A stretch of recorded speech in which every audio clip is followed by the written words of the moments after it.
I'm at my limit. I'm filing for divorce and leaving. What? What about taking care of my mom? If you leave, I'll demand alimony. For 10 years, I juggled caregiving for my mother-in-law, housework, raising kids, and even a part-time job. It was a relentless life with no days off. If my husband, Ryan, had been supportive, I might have endured. But Ryan spent his days lazing around, doing nothing but goofing off. He was a wannabe lawyer who had devolved into a useless man full of empty promises. Ignoring his empty threats about alimony, I submitted the divorce papers and immediately contacted my father, George. I had kept silent to avoid worrying him, but I couldn't solve this on my own anymore. So my father and I came up with a plan. A week later, Ryan began bombarding me with tearful, desperate calls. It was too late for regrets. Ryan would come to understand the meaning of those words firsthand. My name is Catherine Jones. Ryan and I started dating in college, and we got married right after graduation. At first, we lived a happy life together. Ryan's family was well known in our small town for their prestigious background. Both of his parents were accomplished lawyers. His father had passed away young due to illness, leaving his mother, Sarah, to live alone. I had always gotten along well with Sarah, to the point that we often had meals together. She treated me like her own daughter. While stories of strained relationships between mothers and daughters-in-law are common, I never imagined that would be my story. So when Ryan suggested we live with his mother after getting married, I didn't resist at all. I thought Sarah would be lonely by herself, and I looked forward to life with such a kind mother-in-law. Besides, Ryan planned to study under Sarah to pursue his goal of becoming a lawyer himself. I still remember how disappointed he was when he failed the bar exam, despite his efforts during school. Yet, he remained determined not to give up. I want to become a lawyer like my parents. Please give me a little more time to try. Sarah even offered to help with living expenses, so money was not an issue. Though the first few years were tough, I genuinely wanted to support Ryan as his wife. However, 3 years passed, and Ryan still hadn't become a lawyer. Worse yet, his life grew increasingly self-indulgent. At first, he would spend hours studying in his office every day. But over time, he spent less time with his books and more time slacking off. He made excuses to avoid working with Sarah, even though he claimed he was studying. I'm trying my best, but I also need time for myself, you know? I get that, but can you really become a lawyer at this pace? Don't worry about it. Anyway, I want steak for dinner tonight, okay? Ryan brushed off my concerns and often went out to hang around. Even Sarah began to doubt him. Does he really want to become a lawyer? Catherine, it must be stressful for you. Sarah was considerate of my feelings, but I knew that if Ryan didn't start working soon, she wouldn't be able to retire. I took care of all the household chores to lighten the load, but it didn't seem to be enough. I'll get a part-time job. That way you can take on less work too. You're already doing so much around the house. The thought alone makes me happy. She always cared about me. Seeing her kindness only made Ryan's irresponsible attitude even more frustrating. Whenever I seriously expressed my frustrations, he'd reflect momentarily and change his behavior, but only briefly. Honestly, confronting him was draining. But I told myself it was part of being a wife. Amid all this, I found out I was pregnant. Sarah was overjoyed by the news, and even Ryan was moved to tears. I'm going to be a dad. I can't keep living like this. I'll step up. The baby and I will be rooting for you. Do your best, Dad. After that, Ryan returned to his study and began studying diligently again. However, his enthusiasm didn't last more than a week. I was so exasperated that I couldn't help but pout. At this rate, you'll fail the exam again. You're going to be a father soon, so pull yourself together. Stop nagging me. I'm just maintaining a good work-life balance. Sitting at a desk all day won't make me smarter. With morning sickness and no mental energy to spare, I often ended up having heated arguments with Ryan. Finding it troublesome, he began spending more and more time outside.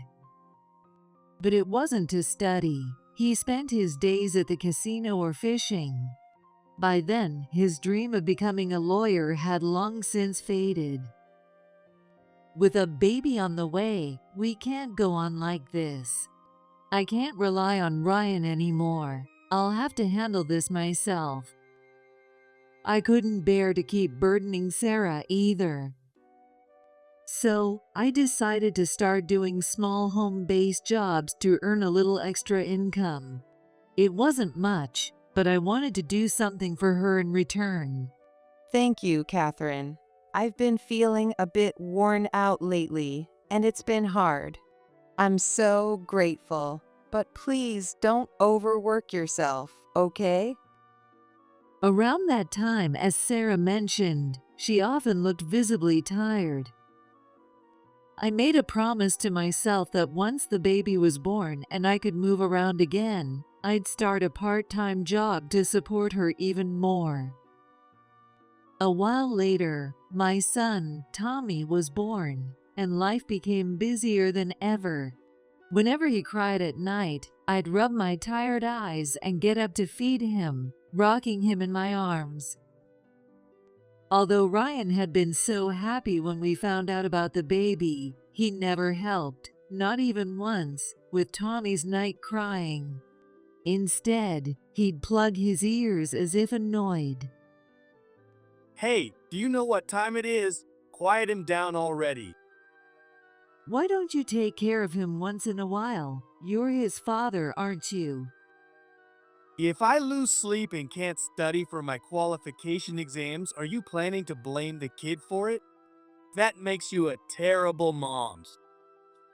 The nerve of him. He didn't study even when I begged him to. I was so furious that I stopped asking him to help with childcare altogether. When Tommy turned 5 and started kindergarten, I decided to take on a part-time job at the local grocery store. This brought in more income, which helped with our household finances. Sarah was happy about my new job and managed a tired but grateful smile. I'm sorry you're carrying so much of the burden. It's time I had a serious talk with Ryan. Tommy's growing up, and he can't keep being coddled. Sarah was ready to give Ryan a reality check on my behalf. But that same evening, everything changed drastically. Sarah suddenly collapsed. An ambulance rushed her to the hospital, where she regained consciousness in a hospital bed. Thankfully, her life wasn't in danger, but the doctor said her exhaustion had reached its limit, and she wouldn't be able to work as she had before. I'm so sorry, Catherine. The last thing I wanted was to burden you, especially with a young child. What are you saying? I'm the one who's sorry for letting you work so hard until now. Though she was conscious, she had to stay hospitalized for a few days. I returned home alone. There, I found Ryan feeding Tommy instant ramen. Ryan hadn't even come to the hospital after Sarah was taken by ambulance. When I called him at the time, his response had been nothing short of indifferent. He was probably at the casino again. The loud, jarring background music from his location was unmistakable. Sarah collapsed. She's in an ambulance right now. Come quickly. Now, I'm busy and can't leave right now. Did she get into an accident or something? No, I think it's from exhaustion. But is there really something more important than your mom? Who else would react like that to news of their parent collapsing? I was beyond angry, and I felt a cold detachment spreading through my heart. She'll probably be fine after an 4 drip. You go to the hospital, Catherine. I'll pick up Tommy from kindergarten later. Let's divide the responsibilities, okay? Without any trace of concern, Ryan hung up the call abruptly. His cold-heartedness left me speechless. When I returned home, I expected Ryan to show some concern or at least ask about Sarah. Instead, as always, he was watching TV and chugging beer. Next to him, Tommy sat quietly, eating instant noodles with a lonely expression. The moment Tommy saw me, he ran over and hugged me. Ryan, who had said he'd come home early, hadn't even properly cared for Tommy, and my patience finally snapped. Why are you always like this? You barely put effort into studying to become a lawyer, and when your own mom collapses, you prioritize the casino over her. What's wrong with you? I threw all the words I had held back at him, and he furrowed his brows and glared at me. You don't get it, do you? Studying for the bar exam is hard. It's normal to fail multiple times. I'm not angry about you failing. I'm angry that you're using the idea of becoming a lawyer as an excuse to slack off. Ryan raised his fist to intimidate me. He didn't hit me, but the intensity was enough to make my knees shake. Having someone like you around stresses me out and keeps me from focusing on my studies. Don't make me regret marrying you. With that, Ryan stormed out of the house and didn't come back that night. Since then, he started coming home in the early hours of the morning more and more often. I couldn't help but wonder where he was spending all that time. Sometimes, when he returned as I was getting back from dropping Tommy off at kindergarten, he reeked of a woman's perfume I didn't recognize.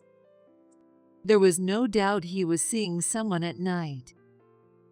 In the past, I might have confronted him about it, but I no longer cared to. In fact, having someone like him in the house seemed worse for Tommy. I was overwhelmed with housework, while Ryan spent his days playing around. We grew increasingly distant, and conversations between us dwindled to nothing. When Sarah was discharged from the hospital, she needed some light caregiving and could no longer live as independently as before. Despite her own struggles, she worried more about Ryan than about herself. Catherine, I've only caused you hardship. You're still young. Maybe it's time you started a new life. What are you saying? I've barely had the chance to repay all you've done for me. Please don't say such things. Yes, managing part-time work, childcare, and caregiving was challenging, but there was no way I could abandon Sarah after all her support. I resolved to manage on my own without relying on Ryan. 10 years passed, and Tommy was now about to graduate middle school. Sarah was still with us, but her physical limitations had increased, requiring more intensive care. The old house, with its stairs and uneven floors, was inconvenient for her. Whenever she needed to use the restroom, I made sure to assist her. We added handrails throughout the house to improve accessibility, but that required a significant amount of money, and our previously stretched savings were now almost depleted. I didn't have any more free time to take on additional work. There were no other options left. "Sarah, can I talk to you about something?" I found myself turning to Sarah for advice. Ryan still wasn't working. On top of that, he had completely stopped studying for his qualifications. He spent all his time out drinking or gambling. And yet, when he came home, he reeked of sweet perfume from strangers. Even Tommy, now old enough to understand, could tell what Ryan was doing outside. This was our breaking point. I can't stay silent any longer. For Tommy's sake, I need to make a decision. You're right, Catherine. I'll always be on your side. Do what you think is best. Don't worry about me. Hearing Sarah's words gave me the push I needed to confront Ryan. That morning, I stayed up waiting for him to come home after another night out. When Ryan finally walked in and saw me sitting at the table, he tensed up for a moment. What's with that sour look on your face? If you're bored, why don't you go pick up a part-time job or something? "I need to talk to you. Sit down for a minute." I calmly said this, and Ryan clicked his tongue before fixing himself a coffee. He plopped down in a chair and sipped his coffee with a bored expression. What? "Why don't you start working seriously? Aren't you ashamed of showing Tommy such behavior?" I already told you, I'm going to be a lawyer soon. It's your constant nagging that ruins everything. In a fit of rage, Ryan threw hot coffee at me. Most of it splashed onto my arm, and I winced in pain. As my arm stung and Ryan continued yelling, I realized this was the moment my heart reached its limit. "I've had enough. I'm divorcing you and leaving." What about Mom? If you leave, I'll demand alimony. For 10 years, I had been caring for my mother-in-law, doing housework, raising our child, and working part-time. Those were 10 years without a single day of rest. If Ryan had supported me, I might have endured, but all he did was laze around and criticize me. Who would want to support someone like that? "Alimony? Don't be ridiculous. If you want to sue, go ahead and try." I went to my desk and pulled out the divorce papers I had prepared long ago. I had already filled out my part. All that was left was for Ryan to sign. When he saw the papers, his expression stiffened. Are you serious? Think this through. If I sign this, we're divorced. You'll end up homeless. "I'm fine with that if it means I can leave you." Ryan clicked his tongue and signed the papers. I'm dead serious about the alimony. You're abandoning your duty to care for my family. You'll pay for that. Once he finished signing, I snatched the papers from him. With the divorce papers in hand, I didn't need anything else. I had already packed my belongings, so I left the house immediately. After submitting the papers at City Hall, I called my father, George. I hadn't told him anything before because I didn't want to worry him, but now I couldn't keep it a secret. When I explained everything, my dad expressed his anger, but also he was proud of me. So what's your plan now? This isn't the end of it, is it? "No, I have a plan. For now, can I come back home tonight? I'll explain everything in detail when I get there." My dad immediately agreed. Having an understanding parent in times like these was a blessing. I'm more worried about the alimony. Ryan might actually go through with it. Even if he's a perennial failure, he knows enough to be a threat in court. Don't worry about that. If anything happens, I'll protect you. For now, just focus on resting. Thank you. I'd like to bring Tommy with me. Would that be okay? Of course, we'll prepare a nice meal. Your mom will be thrilled. Hearing my father's voice for the first time in a while brought me a sense of relief, and I almost cried. But I steeled myself for the battle ahead. Submitting the divorce papers was just the first round. The real fight starts now. Tommy and I returned to my parents' house and enjoyed a peaceful time for the first time in years. With Tommy's exams behind me and the burden of housework lifted, it felt like a dream. A week passed since the divorce was finalized. Anticipating some kind of action from Ryan, I was on guard. The evening, my phone started ringing incessantly. The second round had begun. Naturally, the caller was Ryan. When I answered, the once arrogant man's voice was now shaky and tearful. Hey, what the hell did you do? I just got home and almost everything in the house is gone. Since we're divorced, I had my things picked up by movers. Considering none of it was bought with your money, it's no surprise the house is empty. After all the suffering he put me through, I was determined not to leave anything behind for him. On the day the divorce was finalized, I had arranged for movers to come and take everything. They started early in the morning, so by midday, the house was likely completely empty. Ryan, who had spent all his time playing around, had never bought anything of value. Most of the items in Ryan's family home originally belonged to Sarah, but over time, they had sold many of them to cover living expenses. Nearly everything left in the house was stuff I had purchased later. While I was out for just a little while, you cleaned out the place. That's no different from being a thief. Sorry about that. You're always wandering off, so I asked Sarah to handle the movers. Mom knew about this? That traitor. Doesn't she care about her own son?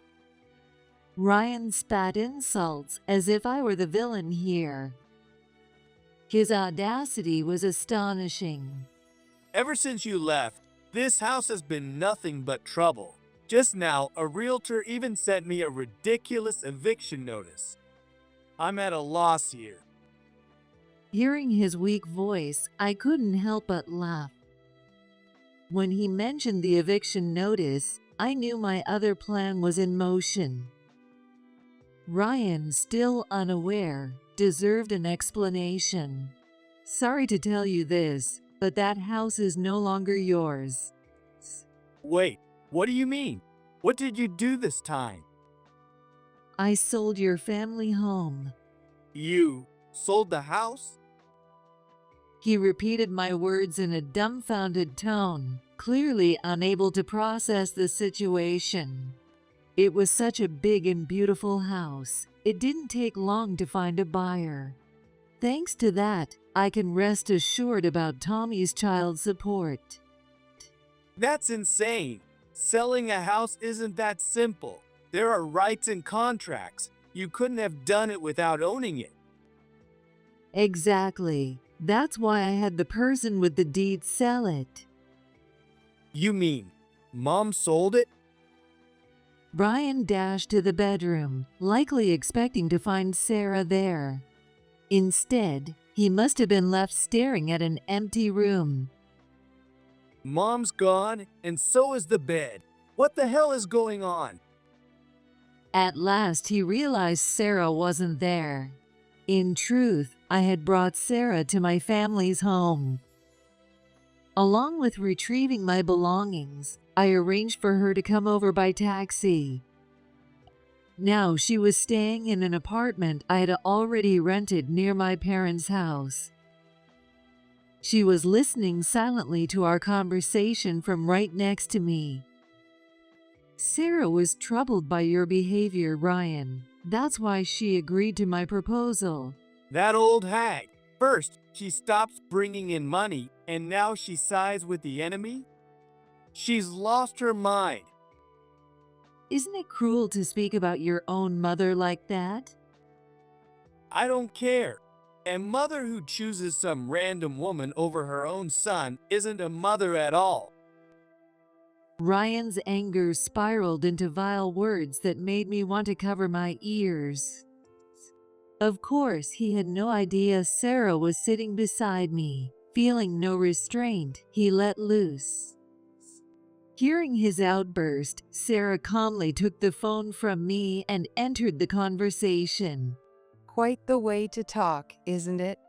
As a mother, I'm ashamed of you. Mom, why are you at Catherine's parents' house? His voice cracked with panic, completely thrown off balance. Sarah didn't hold back. More importantly, what's with calling me a hag? Care to explain yourself? It's not like that. Catherine's been manipulating you and making me emotional, that's all. Caught in his insults, Ryan stammered out excuses. But it was too late for damage control. Sarah wouldn't forgive him, nor would the house be returned. Ultimately, all Ryan had left was himself, without even a place to live.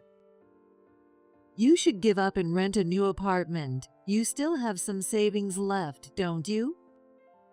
That won't work. Damn it. I thought I'd finally get rid of the nuisances and start new life. By new life, do you mean with your mistress? My question made his panic even more obvious. Despite reeking of women's perfume and coming home at dawn, he seemed to believe he had hidden it well. What a naive man. I've had that matter thoroughly investigated. I never thought I'd find myself hiring a detective agency, but here we are. Before the divorce, I had already started investigating Ryan's infidelity. Sarah introduced me to an investigator she knew from her time as a lawyer, someone she trusted. Gathering evidence against Ryan, who was terrible at hiding things, was a breeze. Photos of him entering and leaving hotels, holding hands with another woman, we had it all. Ryan couldn't possibly talk his way out of this. I'll be demanding alimony for your infidelity and all the mistreatment I've endured over the years. Get ready for it. Alimony? Are you still trying to take more from me? Ryan screamed through tears, clinging to me with a pitiful voice. I'm sorry for everything. It was the stress and pressure from studying that crushed me. The affair was just a way to blow off steam. Even now, he tried to justify himself. Who in the world would forgive cheating for such a pathetic excuse? You think that's enough for me to forgive you? Don't be ridiculous. Do you have any idea how much I've suffered for over 10 years because of you? I'm really sorry. I'll do anything you say. Just give me one more chance. His groveling gave me an idea. Although I had planned to punish him without compromise, I decided to give him one last chance under one condition. All right, if you meet my condition, I'll reconsider the alimony. Really? Name it. I'll do anything. Pass the qualification exam this year. What? Ryan, who was so hopeful just moments ago, went pale. I didn't think my condition was that unreasonable. After all, he had supposedly been studying for over 10 years. If he had truly been serious, it wouldn't be impossible. His reaction, sweating nervously, only confirmed that his effort had been all talk. That's impossible. This isn't like scoring 100% on a school test. Exactly, and unlike a school test, you've had over 10 years to prepare. Should be easy, right? When I laughed and responded, Ryan's tone turned irritated. Don't push your luck. I know you're staying at your parents' place. I could come there right now. Feel free, but keep in mind there's a police station near my parents' house. I've already informed them about you, so you'd likely be detained before you even get here. Ryan clearly wasn't willing to risk getting arrested. He groaned in frustration, and I firmly told him, the only way for you to be forgiven is to pass that exam. If you're truly sorry, you'd better work hard. Wait, listen. I cut him off and ended the call. Ryan tried calling me several more times, but I didn't answer. If he wanted to prove himself, he'd have to show it through results. For once, I felt a sense of hope, curious about what he might achieve. For the next 6 months leading up to the exam, Ryan reportedly threw himself into studying, barely sleeping. With no place to live, he alternated between a net cafe and the park, carrying his textbooks and old exam papers with him. One time when I passed near him to check in from a distance, he noticed me and cried out weakly, Catherine, I can't do this. No matter how much I study, I don't feel like I'll pass. There's no way anyone can do this in just 6 months. Not 6 months, over 10 years. By now, failing would be more unusual, don't you think? I haven't eaten properly in days. I miss your cooking. I can't focus on studying like this. He complained pitifully, but I ignored him and walked away. A once arrogant man reduced to this. It was pathetic to watch. Neither Sarah nor I had any intention of easing up. No matter what he said, I was determined to hold him to the condition I set. Eventually, I heard he had taken up a part-time job at a convenience store to afford the net cafe. With even less time to sleep, he looked utterly exhausted as he worked the cashier. Now, at least, he might understand the hardships of balancing work and personal responsibilities. In addition to that, I had also been taking care of Sarah and raising Tommy. I believe experiencing such hardships firsthand became a valuable lesson for Ryan.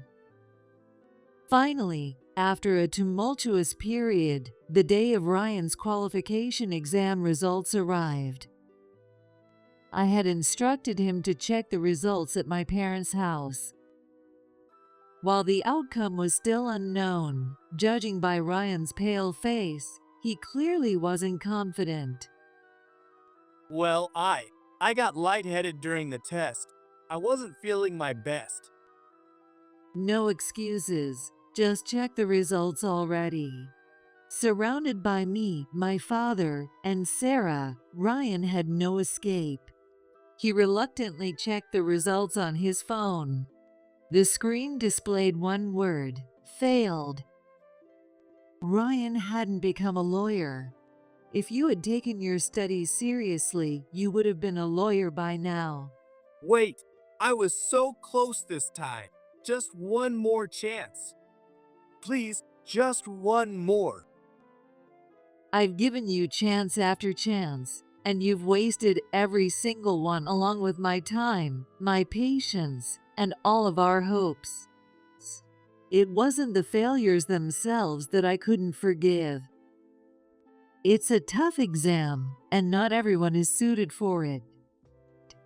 The pressure of having lawyer parents must have been significant too. But Ryan never even tried to put in real effort. All I wanted was for us to work hard together as a family. Instead, he treated me like a servant and pushed his own mother's care onto others. There's no way I could continue being a family with someone like that. The more hope I placed in him, the more he betrayed me, and the harsher reality became. So I had no intention of giving him another chance. You should leave for today. I'll prepare the paperwork and meet with you later to discuss the alimony. Alimony? No way. I'm not paying a cent. With nowhere left to run, Ryan suddenly lunged at me. His desperate attempt to force compliance struck fear deep into my core. Stop right there. I won't let you lay a finger on my daughter. Thankfully, I had planned to meet him at my parents' house. My father quickly restrained Ryan and called the police. Ryan thrashed around in protest, but when he heard the sirens, he went quiet, seemingly resigned. The police? Come on, this is just a domestic dispute. It doesn't have to escalate this far, right? Do you think the police would see it that way when I fled to my parents' house and you tried to attack me only to be subdued by my father? Of course, the police didn't see it as a mere domestic spat. They promptly restrained Ryan and prepared to take him away. As he was being led out, Ryan muttered one last thing. I really did study hard for these past 6 months. She abandoned me, and now I've got no one to go home to. The sorrow in his voice was pathetic, almost too much to bear. If he hadn't let himself fall so far, he could have avoided this. You need to reflect, Ryan. Find a job, any job, and start paying for what you've done. That's the only way to make things right. Even his own mother had given up on him. Ryan, with no fight left in him, was quietly escorted into the police car. Although he was eventually released, he was issued a restraining order and prohibited from coming near my parents' home. His behavior and subsequent arrest had already spread through the neighborhood. To think, a man who had been so arrogant was now reduced to such a pitiful state. It was almost poetic. Finally, I felt a weight lift off my shoulders. Later, with Sarah's help as my lawyer, I filed for alimony against Ryan. The burns on my arm from the coffee he had thrown at me during our separation, combined with his history of mistreatment and infidelity, were all used as evidence. The settlement amount shot up accordingly. On top of that, I included child support for Tommy, totaling $80,000. Ryan, now without a stable place to live, was saddled with massive debt. I've heard he's been working day and night at local convenience stores and construction sites just to get by. His lack of real-world experience has left him struggling with workplace hierarchies and relationships. Recently, I saw Ryan delivering packages in the city. His face looked unbelievably haggard. 6 months ago, he had already shown signs of sleep deprivation and malnutrition, and it seemed nothing had changed. If anything, his increased work hours made his life even harsher. Ryan now lives in a rundown apartment so dilapidated, it's unclear if anyone else resides there. Of course, his mistress abandoned him, and he lives alone. Rumor has it that the mistress had her own family and is now being sued for alimony as well. The price Ryan is paying for his reckless life is immense, and his struggles are far from over. As for me, I've resumed life at my parents' home with Tommy. Whenever I do chores, my father always thanks me. It's a level of appreciation I hadn't felt in years, making me feel like I've returned to the happiness of my childhood. Tommy, surprisingly, had anticipated this outcome and applied to a high school close to my parents' house. I was disappointed in Dad too, so I'm glad things turned out this way. From now on, I'll help with chores and anything else, so you can count on me. Having learned what not to do from Ryan's example, Tommy has grown into a kind and dependable young man. He occasionally helps with chores and even assists with Sarah's care, which is a tremendous help. Sarah now lives in a nearby apartment, receiving weekly assistance from a caregiver. With no more money wasted on Ryan, she can afford to spend more on herself and seems to enjoy her newfound freedom.